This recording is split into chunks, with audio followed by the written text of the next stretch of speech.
du message de vœux. Il a appelé à la cohésion nationale. Le chef de l'État a d'ailleurs dit que très prochainement il se tiendra un cadre d'entretien avec toutes les forces vives de la nation. Comment vous avez accueilli cette idée du chef de l'État de réunir autour du table les acteurs politiques et les forces vives de la nation? Mais écoutez, la question que je pose, c'est avec quelle légitimité M. Kabila peut-il convoquer ce genre de forum? Je vous rappellerai qu'il n'y a pas si longtemps, lorsque M. Kabila avait lancé un appel à la mobilisation de la population ne l'a pas suivi, parce qu'il n'y a aucune légitimité à son pouvoir. On a quand même vu les étudiants et les femmes marcher. Je ne sais pas si vous aviez suivi. On a vu les femmes. Oui, j'avais suivi certains groupes. Ça veut dire qu'il y a une frange de la population qui avait suivi. Qui avait marché, et certains groupes qui avaient été aussi payés pour ça. Bon, ça c'est ce que vous dites. Je ne dis pas que tous ont été payés, je dis certains ont été payés pour ça. Ça se vérifie pas. Mais écoutez, regardons un peu l'histoire de ce pays. Même sous la dictature de la Deuxième République, on a eu des Chabat 1, Chabat 2, guerre de Moba, où on sentait une mobilisation populaire beaucoup plus franche, beaucoup plus claire. Donc je crois que lorsqu'on parle de cohésion nationale, la cohésion c'est quoi? La cohésion c'est le caractère d'un ensemble dont les différentes parties sont unies et sont harmonisées. Lorsqu'il y a perte de cohésion nationale, il faut en rechercher les causes. Les révisions constitutionnelles intempestives, est-ce que cela contribue à la cohésion nationale? Les violations répétées de la Constitution, est-ce que cela contribue à la cohésion nationale? Non, nous avons souvent l'habitude de dire... Ces éléments peuvent être débattus autour d'une table. Est-ce que l'UDPS est disposé à dialoguer avec les autres? L'UDPS a toujours dialogué avec tout le monde. Donc on peut compter avec l'UDPS? Non, je dis l'UDPS a toujours dialogué avec tout le monde, mais... un forum spécial convoqué par monsieur Kabila, là bien sûr l'UDPS n'y participera pas. Un problème congolais doit être résolu par des Congolais.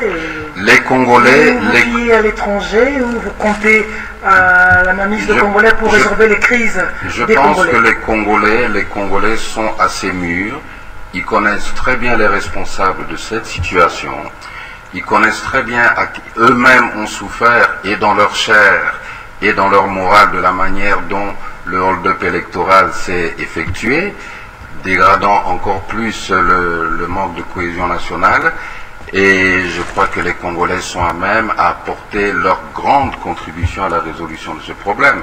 Mais il faut aussi noter qu'à l'heure actuelle, la communauté internationale, à travers le secrétaire général des Nations Unies, a en quelque sorte pris une initiative qui va se matérialiser dans les semaines à venir concernant les problèmes en République démocratique du Congo.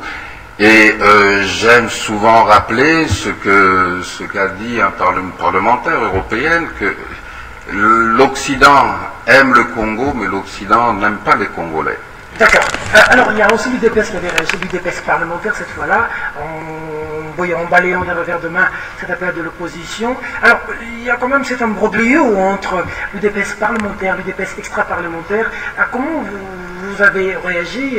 Vous vous êtes concerté avec l'UDPS parlementaire pour permettre à cela de réagir par rapport à cette cohésion du chef de l'État? Si par UDPS parlementaire, vous voulez dire l'UDPS présent dans les institutions, il n'y a pas de présence de l'UDPS dans les institutions actuelles. Je crois que les députés qui se sont prononcés légitime. D'accord. Alors, il y a aussi l'autre volet, c'est l'interdiction de voyager et le gel, hein, d'avoir certains membres du M23. Quand vous analysez ça, on peut se dire que c'est une réussite diplomatique de la RDC face à cette situation. Non, vous savez, les décisions du Conseil de sécurité sont ce qu'elles sont. Ce sont les décisions du Conseil de sécurité. Et en cette matière, je crois que d'une manière claire, le M23 est considéré comme une force négative, et les dirigeants du M23, plusieurs dirigeants, je crois qu'ils sont au moins 6 maintenant, qui ont été frappés par des sanctions du Conseil de sécurité. Bon, c'est une bonne chose, mais je pense que le Conseil de sécurité devrait aussi assumer la même rigueur par rapport aux auteurs de violations de droits de l'homme flagrantes, même ici à Kinshasa. Souvenez-vous du rapport du Bureau de coordination des droits humains des Nations Unies concernant les événements, les tueries et massacres entre le 26 novembre et le 20 décembre. Et aussi, il ne faut pas oublier, il y a eu aussi d'autres massacres, des militants du Palou aussi, vous vous rappellerez. Il y a eu des massacres, des membres de Bundudia Congo et d'autres massacres, des Enyélés. La liste sera longue, oui, si on tient compte de tous ces éléments. Ce sont tous des événements que, vous savez, pour nous les Congolais, la vie de chaque Congolais a autant de valeur. Ma vie a autant de valeur que la vôtre et vice-versa. Il ne faudrait pas non plus qu'on balkanise le Congo au niveau du traitement des problèmes des droits de l'homme, que dans telle province c'est plus grave que dans une autre.